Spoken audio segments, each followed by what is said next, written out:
Good morning, guys. Well, we got a little bit of moisture here. We could use a lot more.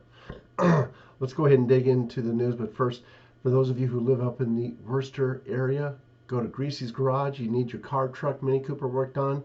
Greasy's Garage can fix whatever you got. And he always carries Bears products. And for those of you who'd like to learn more about Bears products, call David at 615-854-3057.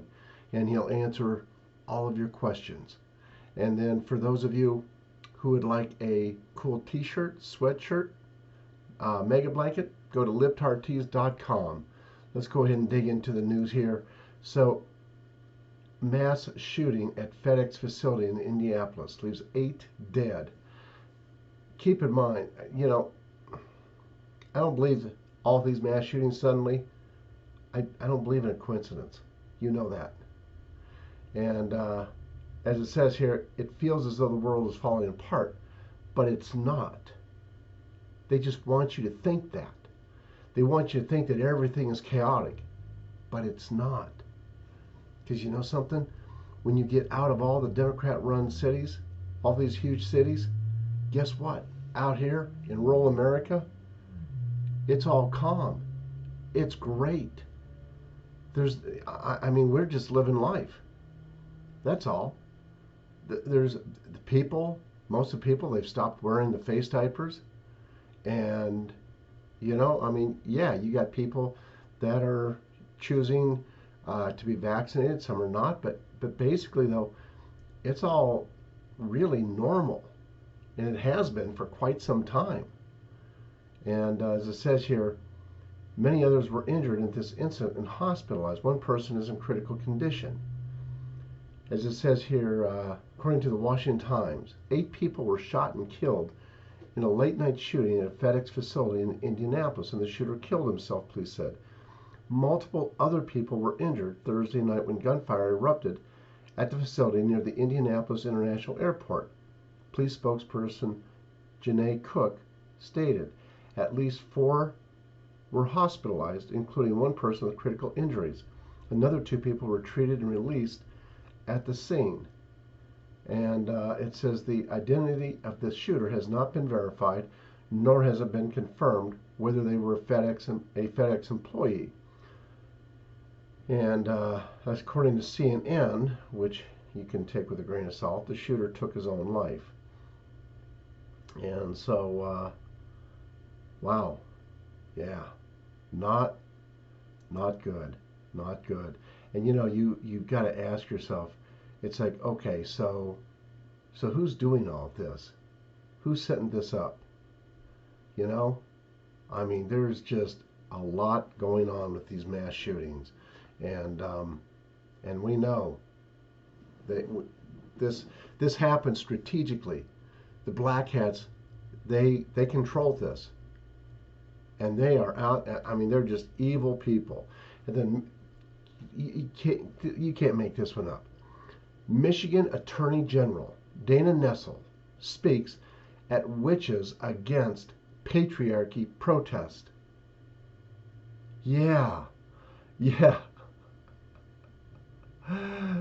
And it says Dana Nessel proclaimed to a Michigan Witches Against Patriarchy protest Wednesday that she is not a witch. If you gotta say you're not a witch, maybe you really are. During her remarks, Nessel lifted statements made by 2010 Delaware U.S. Senate candidate Christine O'Donnell, in which she told voters at the time, "I'm not a witch. I'm nothing you've heard. I'm you." And,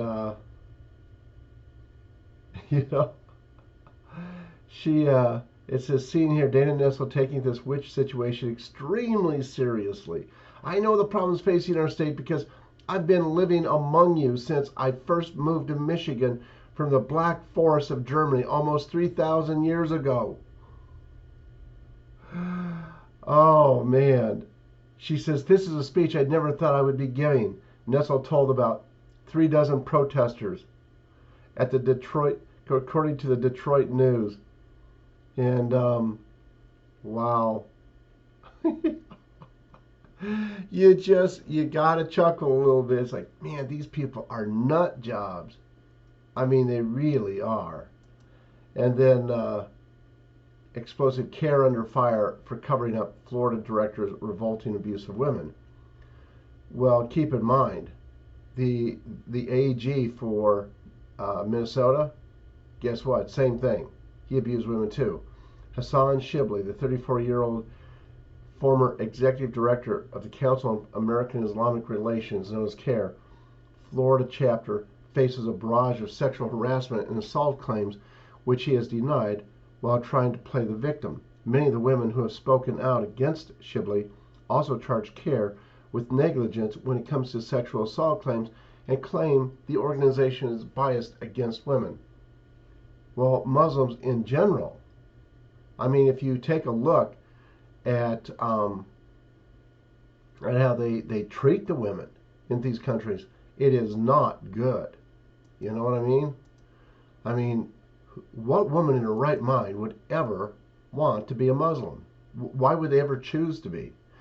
And then Biden quotes Holy Quran in Ramadan greeting, says Muslim Americans have enriched our country since our founding. Carrying right on from Obama. Obama's telling him exactly what to do. Keep in mind, just think about this. Obama's sitting in his basement with his earpiece in there, telling him exactly what to say. Wow. And then Biden declares threat from Russia a national emergency. Now, the national emergency are the Democrats and the rhinos that we have in D.C. and around the states. That's the threat.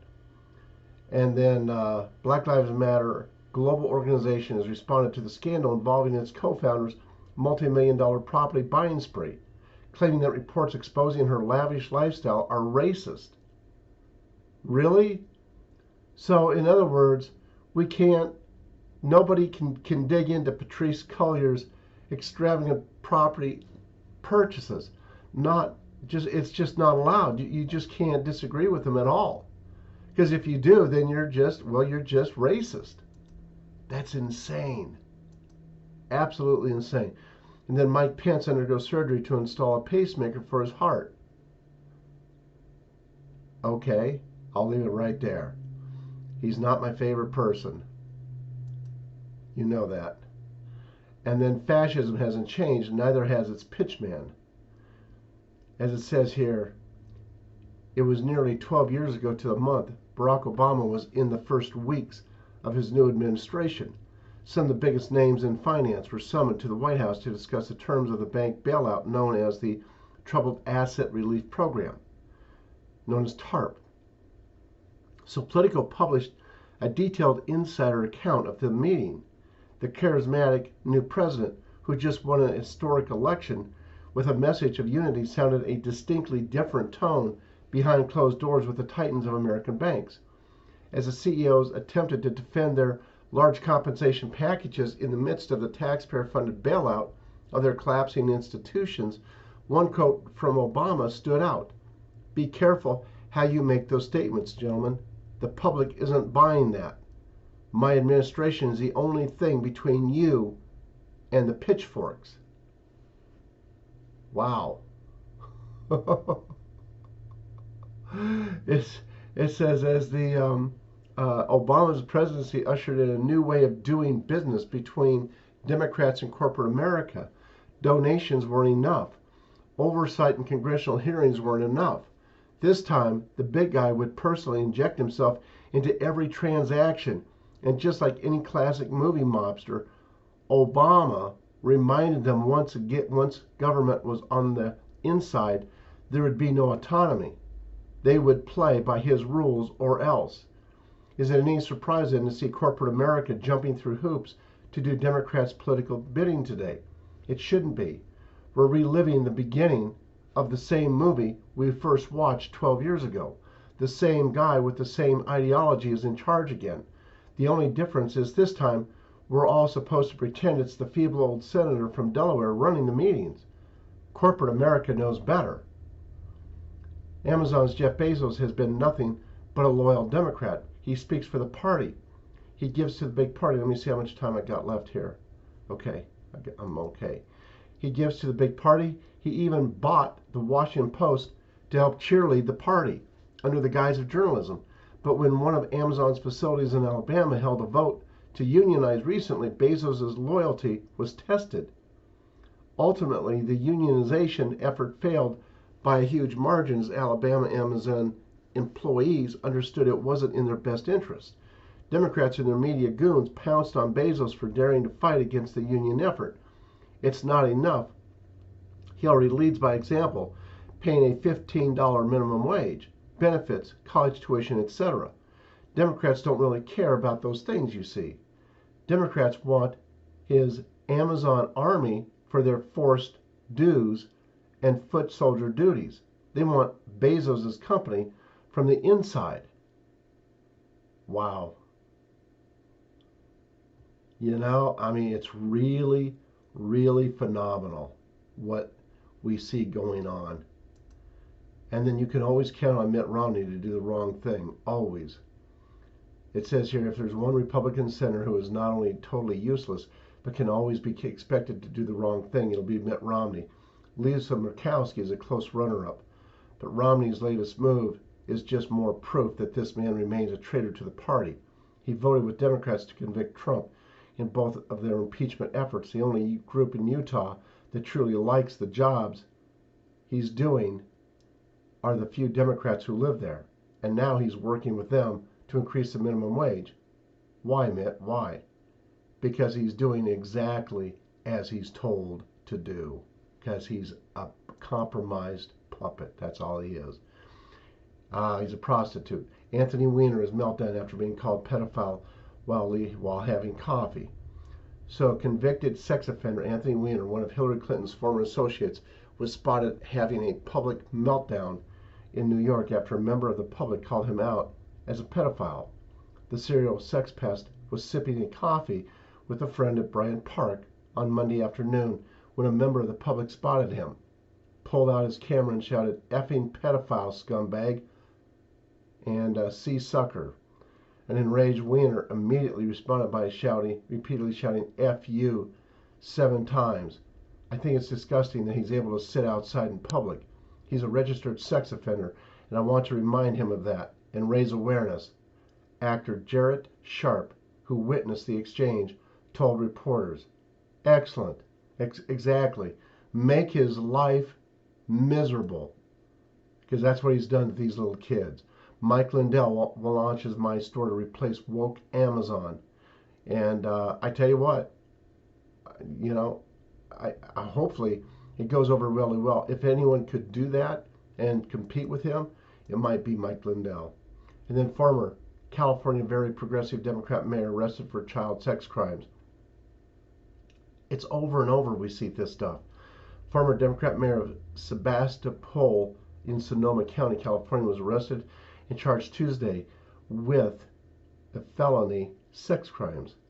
His name is Robert Emmanuel Jacob, 44 years of age, committing lewd acts with a child ages 14 to 15, participating in sexual penetration of a child under 16, making a child under 16 available to another person for lewd and lascivious acts, and distribution of child pornography. Wow. And the Denver bar demands vaccination proof for indoor dining. All I got to say, guys, is that, you know, we all have choices, you know? And so if you've been vaccinated and you want to feel comfortable, if that makes you feel comfortable, you know where to go. If you don't want to go there, then don't. And then Florida man arrested.